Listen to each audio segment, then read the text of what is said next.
Hello, this is Mr. Kashmir, and this is Unit 3, Lecture D.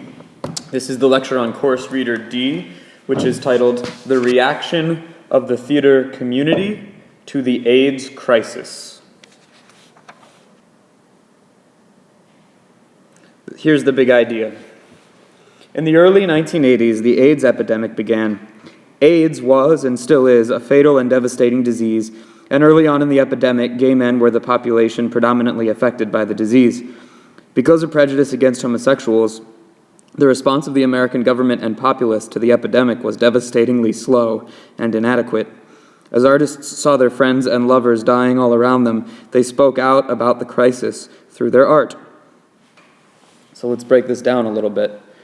So here we are, we're in the early 1980s, and the early 1980s is when the first breakout of AIDS occurs. Now, AIDS, as I'm sure you all know, is a fatal and devastating disease.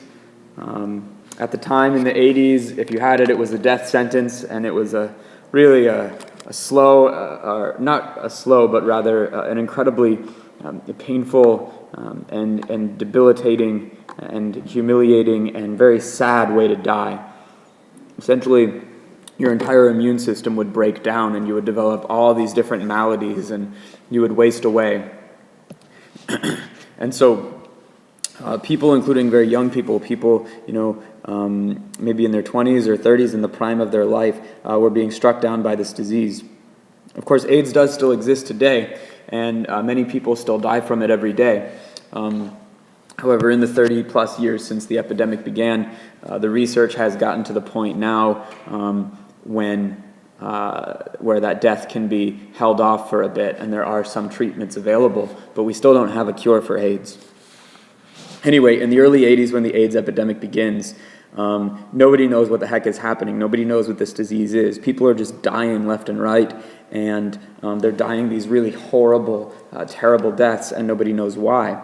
And at the time, the population most predominantly affected happened to be gay men.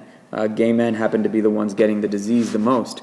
Now, AIDS, of course, can be spread through the transmission of any bodily fluid, so sexual activity, drug use, even if you perhaps have a blood transfusion of blood that's tainted with the virus. And early on in the epidemic, the people who were most at risk and the people who were contracting AIDS at the highest rates were gay men. It is still a significant problem in the gay community today, but as we all know, anybody of any sexual orientation or gender can contract AIDS, and people have died of AIDS of all races, genders, nationality, and ages. Anyway, in the time in the early 1980s, gay men were the ones being most predominantly affected, and at the time, prejudice against homosexuals was even stronger than it is now, which is not to say that we've moved past that. There's still very strong prejudice in this country against homosexuals. But 30 years ago, it was much worse than it even is today. And as a result, the response of the country to the AIDS crisis was incredibly slow and incredibly inadequate. The president at the time, Ronald Reagan, became notorious for the fact that he simply refused to acknowledge AIDS in public. And it was years and years before the disease was even acknowledged that it existed by the office of the president. What this meant was that research wasn't being done fast enough into a cure. People didn't know how it was spreading. And so there was this incredible fear and all of this incredibly sad death happening all around. And entire communities of friends were being entirely wiped out by this disease.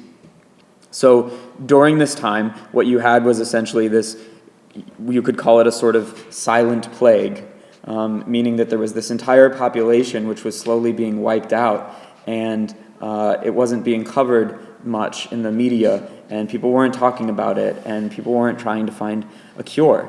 And so, as a matter of fact, there were many people who were saying that it was just and it was God's way of punishing homosexuals because they perceived homosexuality as a sin. And so it's this really terrible confluence of disease and ignorance and prejudice all coming together in this very horrible time in the 80s. And as artists saw their friends and their lovers dying all around them, they chose to speak out about the crisis through their art. And so just as we've seen in the Black Arts Movement, just as we've seen in looking at McCarthyism, art became a way of protesting the reaction to the AIDS crisis, and storytelling became a way to share pain and to heal. So what's in your course reader? Well, it's D1 through 5. D1 is an article from Newsweek, and it's called AIDS and the Lost Generation of Culture. And it's a recent article, and what it's about is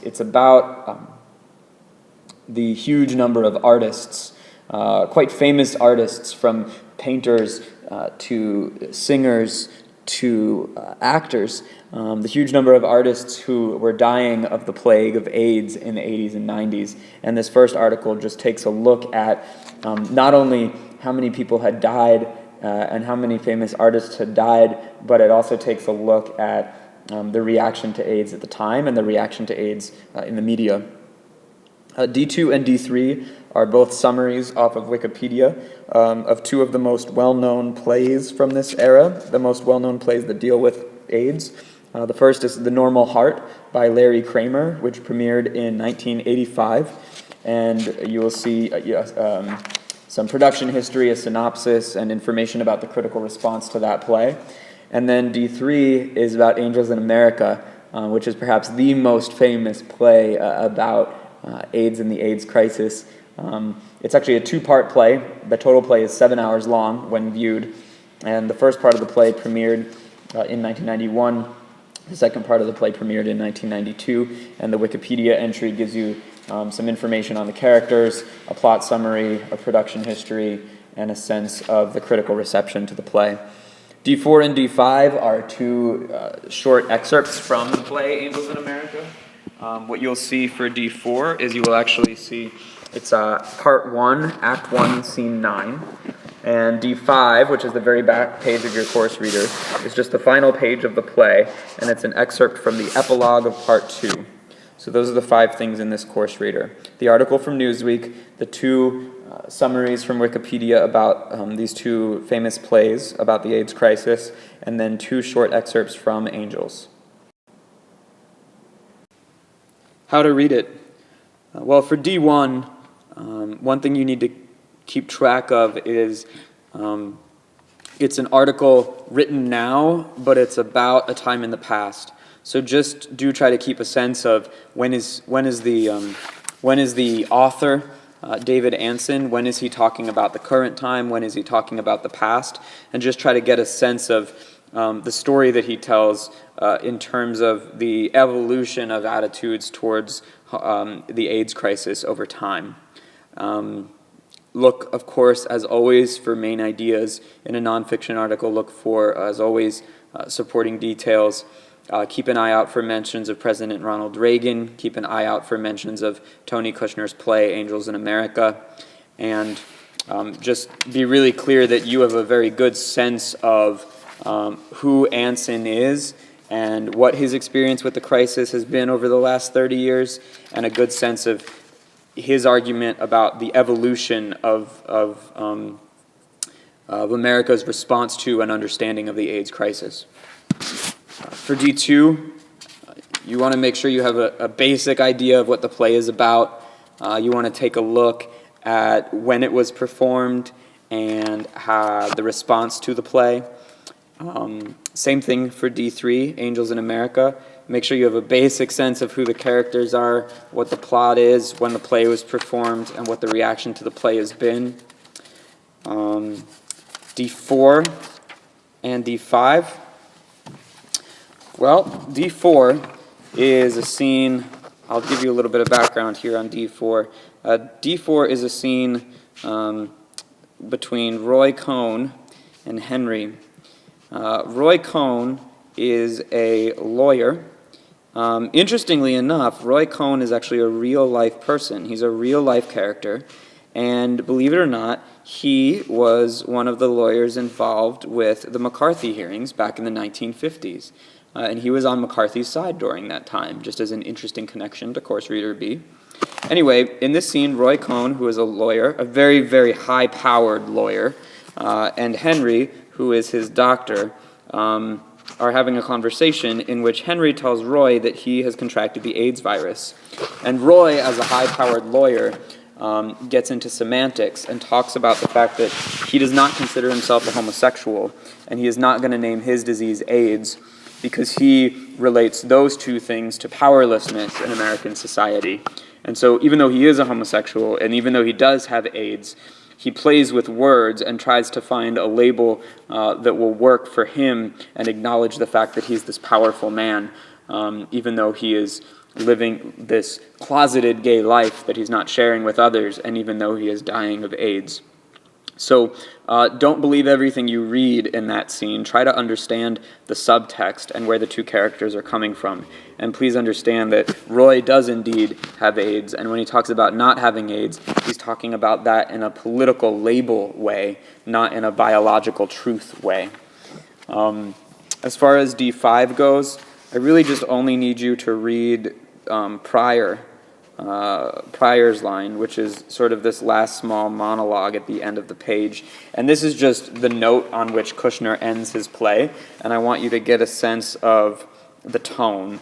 We're not going to read all of Angels in America. Like I said, it's actually a 7-hour play, but I do want you to get a sense of the way in which Kushner chooses to end his play.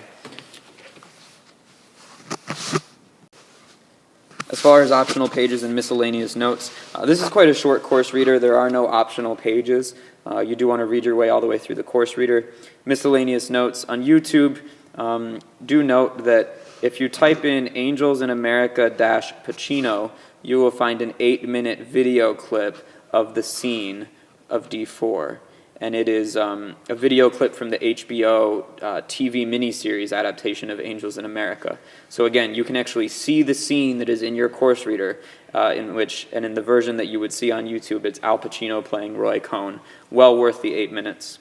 Also, if you're more interested in finding out about some background of the AIDS crisis and how it developed, there is a 90-minute documentary on YouTube from PBS called The Age of AIDS, and it gives very detailed information about the nature of the disease, the discovery of the disease, the political reaction to the disease, and you'll certainly not only be interested, I should hope, but you'll be much more well-equipped to understand the context of this artistic movement, this set of arts activism that we're learning about. You'll be much more well-equipped to understand where these artists are coming from if you take some time with that documentary. But of course, both of these are optional. So I wish you the best, break a leg, and I will see you soon.